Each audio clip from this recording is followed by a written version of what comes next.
আসসালামু আলাইকুম। তো আমাদের বাসায় নতুন মেহমান আইছে।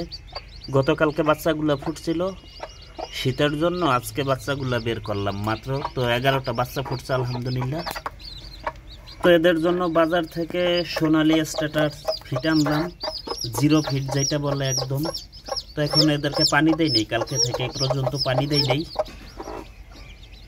তো এদেরকে এখন লাইসোবিটার পানি দিমু, টানা 1 সপ্তাহ পর্যন্ত লাইসোবিটার পানি ব্যবহার করবো। লাইসোবিটার পানি দিলে হয় কি, যদি এদের শরীর দুর্বল থাকে বা বিভিন্ন রোগ প্রতিরোধের ক্ষমতা বৃদ্ধির জন্য লাইসোবিটার পানি অত্যন্ত গুরুত্বপূর্ণ। আমি 1 সপ্তাহ আগের বারও দিছি, তো এইবার আমি 1 সপ্তাহে লাইসোবিটার পানি ব্যবহার করব।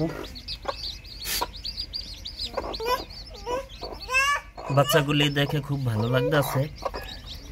আর যেহেতু এখন শীতের মৌসুম, তো এদেরকে এইরকম জায়গায় রাখতে হইব যেখানে বাতাস প্রবেশ করতে পারে না, মানে আবদ্ধ জায়গায়। আর এদেরকে তো ভুলেও ছাড়া যাইব না, একদম খাঁচার ভিতরে আবদ্ধ জায়গায় এদেরকে রাখতে হইব, কোনো প্রকার বাতাস যেন প্রবেশ করতে না পারে। সাথে এদেরকে যেই স্থানে রাখা হইব ওইখানেতে আপনার কাপড় দিয়ে চতুর্দিকে ঢেকে দিতে হইব। তো আপনাদের বাসায় যদি শীতের মৌসুমে এরকম বাচ্চা হয় তাহলে আপনারা প্রথমে 1 সপ্তাহ লাইসোবিটার পানি ব্যবহার করবেন,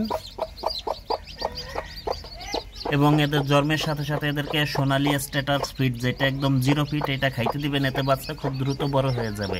এবং এদেরকে সবসময় আবদ্ধ অবস্থায় রাখবেন, শীতের মধ্যে কোনো রকম ছেড়ে মুরগি পালা যাইব না।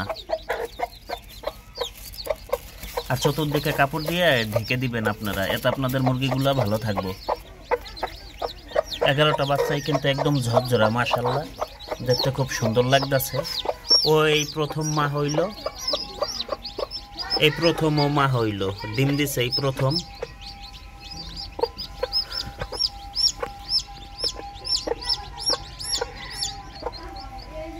আজকে এতটুকু।